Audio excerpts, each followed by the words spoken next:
बिस्मिल्लाहिर्रहमानिर्रहीम। अस्सलाम वालेकुम एवरीवन। उम्मीद है कि आप सब खैरियत से होंगे। आज की वीडियो का टॉपिक है eastern and western ideals of happiness bye Burton Russell. ये एक ऐसे है जो बर्टन रसल ने लिखा है। आज की इस शॉर्ट वीडियो के अंदर मैंने 20 ऐसे पॉइंट डिडक्ट किए हैं जो मैं आपको बताऊंगी तो आपको समझ आ जाएगा कि बर्टन रसल ने ये ऐसे लिखा किस बारे में, इसके 20 मेजर पॉइंट कौन कौन से हैं। इसके बाद नेक्स्ट टुमारो मैं इसकी एक डिटेल वीडियो एक्सप्लेन करूंगी जिसमें मैं आउटलाइन वाइज इस ऐसे को एक्सप्लेन करूंगी और स्टार्ट टू एंड एक्सप्लेन करूंगी कि अगर एग्जाम में इससे रिलेटेड कोई भी क्वेश्चन आ जाता है तो आप उसको ईजिली सॉल्व कर सकेंगे। आज की इस शॉर्ट वीडियो के अंदर बस 20 पॉइंट्स को मैं डिस्कस करूंगी।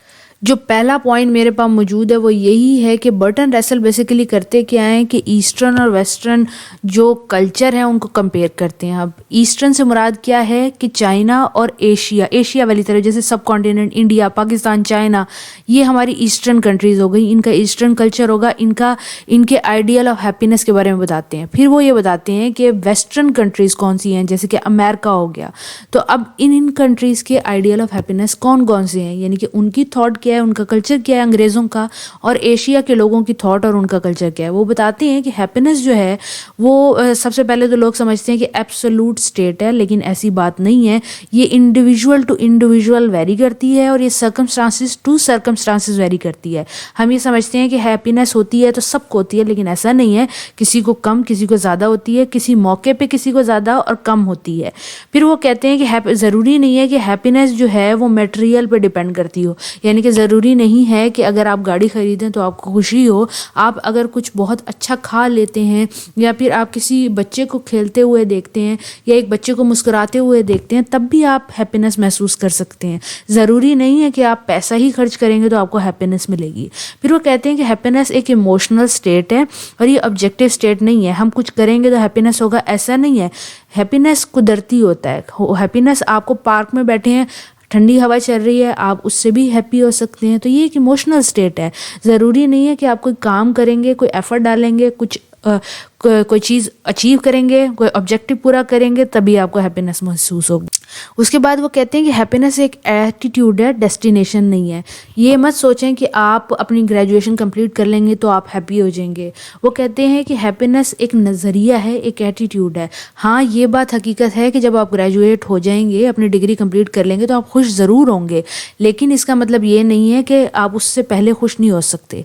आप डिग्री जब ले रहे हैं उस टाइम पीरियड में भी हो सकते हैं। और कुछ लोगों को सेम चीज़ से ज़्यादा खुशी होती है और कुछ लोगों को सेम चीज़ से कम खुशी होती है। फॉर एग्जांपल, किसी को आप 10 रुपये देते हैं वो बहुत ज़्यादा खुश हो जाता है, और किसी दूसरे बच्चे को आप 10 रुपये देते हैं और वो उसे फेंक के चला जाता है। तो वो कहते हैं हैप्पीनेस एक एटीट्यूड है। फिर कहते हैं कि हैप्पीनेस जो है वो लिंक करती है आपस के ताल्लुक और रिलेशनशिप के बारे में। अगर फैमिली या 5 लोगों की और सारे एक दूसरे से नफ़रत करते हैं तो आपको हैप्पीनेस का वो लेवल अचीव नहीं होगा कि अगर आप 5 लोग हैं और एक दूसरे से मोहब्बत करते हैं, यानी कि अगर आपके इर्द गिर्द लव्ड वंस मौजूद होंगे तो आपकी हैप्पीनेस बढ़ जाएगी। Happiness is the result of purposeful and meaningful activity. Happiness जब अचीव होती है जब आप कोई एक चीज़ पाए तकमील तक पहुँचाते हैं, एक एक्टिविटी को मुकम्मल करते हैं। जब कोई आप अचीवमेंट हासिल करते हैं तब हैप्पीनेस आपको महसूस होती है। फिर वो कहते हैं कि ये एक सिंगल माइंडेड परस्यूट नहीं है, ये वैरायटी है, यानी कि ज़रूरी नहीं है कि मुख्तलिफ़ चीज़ों से आपको सेम हैप्पीनेस महसूस हो। फॉर एग्जांपल, आप बिरयानी खाते हैं, आपको डिफरेंट हैप्पीनेस महसूस होती है। आप पैसे स्पेंड करते हैं, आपको डिफरेंट होती है। आप कार ख़रीदते हैं, आपको डिफरेंट होती है। आप अपने बेस्ट फ्रेंड को हग करते हैं तो आपको डिफरेंट हैप्पीनेस महसूस होती है। तो हैप्पीनेस एक सिंगल माइंडेड परस्यूट नहीं है, इसकी वैल्यूज़ चेंज होती रहती हैं और अकॉर्डिंग टू सेंस और वेलबींग चेंज होती है। फिर बर्टन रसल कहते हैं कि हैप्पीनेस जो है वो कैसे एक इंसान अपने अंदर डेवलप कर सकता है कि अगर वो इथिक्स को प्रॉपर तरीके से फॉलो करे और सेल्फ इम्प्रूवमेंट करे। हैप्पीनेस जो है वो जब इंसान अपने आप को पर्सनल लेवल पे, यानी कि अपनी ज़ात को ऊपर उठाता है, अपनी ज़ात को मोरली इथिकली ऊपर लेके जाता है, इम्प्रूव करता है, तो हैप्पीनेस अचीव होती है। नेक्स्ट पॉइंट के अंदर वो ईस्टर्न और वेस्टर्न फ़िलासफ़ीज़ को डिस्कस करते हैं। वो कहते हैं ईस्टर्न फ़िलासफ़ी यानी कि एशिया, चाइना और पाकिस्तान, इंडिया की जो फ़िलासफ़ी है वो ये है कि इंसान को इनर और आउटर लाइफ के अंदर जब बैलेंस कर लेता है ना तो ये हैप्पीनेस ریسیو ہوتی ہے. لیکن ویسٹرن لوگ کیا فوکس کرتے ہیں, وہ کرتے ہیں پرائمری اور ایکسٹرنل اچیومنٹ کے اوپر. یعنی کہ انر سے مراد ہوتا ہے سول, اور آؤٹر سے مراد یہ ہوتا ہے کہ آؤٹر لائف ہو گئی, اور پرائمری اور ایکسٹرنل سے مراد, اچیومنٹ سے مراد یہ ہے کہ دنیاوی میٹیریلسٹک اچیومنٹ. فردر وہ یہ کہتے ہیں کہ جو ایسٹرن فلاسفیز ہیں وہ اسپریچول گروتھ پہ بلیو رکھتی ہیں, یعنی کہ روح کو سکون دینے پہ بلیو رکھتی ہیں. لیکن ویسٹرن فلاسفیز جو ہیں وہ میٹیریل گین یعنی کہ دنیاوی گین, باڈی کیا حاصل کر رہی ہے اس بارے پہ بلیو رکھتی ہیں. ایسٹرن فلاسفیز جو ہیں وہ ایمفسس کرتی ہیں کس چیز پہ, پرسنل ریلیشن شپ پہ, جیسے کہ فیملی کا, فرینڈس کا.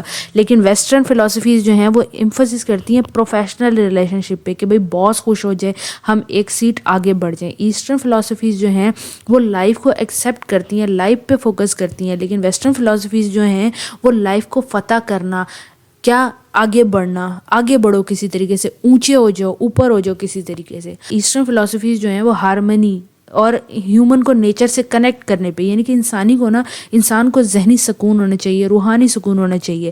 لیکن ویسٹرن فلاسفیز کیا ہے, وہ ایمفسس کرتی ہیں ایکسپلائٹنگ دا نیچر.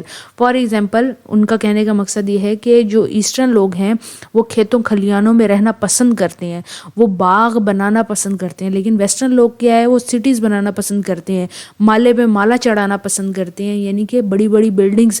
وہ دیہات میں رہنا اور کھیتی باڑی کو پسند نہیں کرتے. ایسٹرن فلاسفیز کیا ہیں, وہ یہ کہتے ہیں کہ سفرنگ بھی لائف کا ایک پارٹ ہے. لیکن ویسٹرن لوگ کیا کرتے ہیں کہ اوائڈ کرنا چاہتے ہیں پین کو, سفرنگ کو, میڈیسن کھا کے اپنے آپ کو نشے میں دھت کر کے, ڈرگز لے کے بس گم ہو جانا چاہتے ہیں. لیکن ایسٹرن لوگ سفرنگ کو بھی ایکسیپٹ کرتے ہیں, نشہ نہیں کرتے. اس کے بعد ایسٹرن فلاسفیز جو ہیں, ایسٹرن لوگ جو ہیں وہ کمیونٹی کی امپورٹنس پہ یقین رکھتے ہیں. جیسے چائنا ایک کمیونزم ہے, یعنی کہ سوسائٹی کو لے کے اور اوپر اٹھو. لیکن ویسٹرن لوگ کیا کرتے ہیں, وہ پاور آف انڈیویجول پہ فوکس کرتے ہیں کہ ایلون مسک ہے طاقتور ہو جائے, مارک زکربرگ ہے وہ خود طاقتور ہو جائے. وہ سوسائٹی پہ یہ بلیو نہیں رکھتے, وہ اپنے آپ کو طاقتور کرنے پہ بلیو رکھتے ہیں. پھر ایسٹرن لوگوں کے بارے میں وہ کہتے ہیں کہ وہ ایمفسس کرتے ہیں میڈیٹیشن پہ, کنٹمپلیشن پہ. میڈیٹیشن انڈیا کی طرف جائیں تو میڈیٹیشن آپ کو ملے گی اسی طرف. تو وہ کہتے ہیں وہ اس سکون پہ جو روح کو مل جائے اس پہ بلیو کرتے ہیں. لیکن ویسٹرن لوگ کیا کرتے ہیں, ایکشن اور پروڈکٹیوٹی, کہ ہم کتنا زیادہ سے زیادہ پروڈکٹ بنا دیں. پھر ایسٹرن لوگ کیا ہے, انر پیس پہ ورک کرتے ہیں. لیکن ویسٹرن لوگ جو ہیں وہ materialistic wealth, developing the material wealth پہ بلیو کرتے ہیں. ایسٹرن فلاسفیز جو ہیں وہ ایمفسس کرتی ہیں کہ پریزنٹ مومنٹ میں رہنا چاہیے. لیکن ویسٹرن لوگ اپنے فیوچر کے بارے میں سوچتے ہیں کہ فیوچر کو کس طریقے سے بہتر بنایا جا سکتا ہے. ایسٹرن لوگوں کی فلاسفی یہ ہے کہ وہ چاہتے ہیں کہ ہم کسی طریقے سے ایک ہو جائیں, مطلب لوگوں کو لے کے چلیں. لیکن ویسٹرن لوگ اس چیز پہ فوکس کرتے ہیں کہ ہم آرام کس طریقے سے حاصل کر سکتے ہیں. ایسٹرن لوگ کہتے ہیں کہ زکوٰۃ دو, غریبوں کی مدد کرو, لوگوں کو اوپر اٹھاؤ. لیکن ویسٹرن لوگ یہ کہتے ہیں کہ ہم خود اچھا صوفہ خرید لیں, خود اچھا بیڈ خرید لیں, اپنے گھر میں اے سی لگا لیں. لاسٹ پوائنٹ جو میرے پاس موجود ہے وہ یہ ہے کہ ایسٹرن لوگ لیونگ کو کوالٹی وائز بہتر کرنا چاہتے ہیں. کہنے کا مقصد یہ ہے, وہ کہتے ہیں کہ اگر آپ زندہ ہیں, اس دنیا میں رہتے ہیں, تو کس طریقے سے اس زندگی کو کام میں لا کے لوگوں کے لیے یا زمانے کے لیے بہتری کر سکتے ہیں. جیسے کنفیوشس تھا, جیسے مدر ٹیریسا تھی. تو لیکن ویسٹرن فلاسفیز کے اکارڈنگ ایک انڈیویجول جو ہے وہ صرف اپنے پرسنل گین کے لیے ورک کرتا ہے. کہنے کا مقصد یہ ہے کہ وہ اپنے آپ کو کیسے بہتر کر سکتا ہے. یہ 20 ایسے پوائنٹس ہیں جو اس ایسے سے میں نے نکالے ہیں آپ لوگوں کے لیے ایز اے کمپیریزن. اس کے علاوہ جو ڈیٹیل ویڈیو ہے وہ میں انشاءاللہ کل یا پرسوں اپلوڈ کروں گی, کیونکہ یہ ایسے بہت بڑا ہے, ایک ہی ویڈیو میں کور کرنا پاسبل نہیں تھا. آئی ہوپ کہ آپ کو یہ سمجھ آ گیا ہوگا. آپ کا جو بھی سوال ہے وہ کمنٹ باکس سے پوچھ سکتے ہیں. اگلی ویڈیو تک کے لیے خیال رکھیں. اللہ حافظ.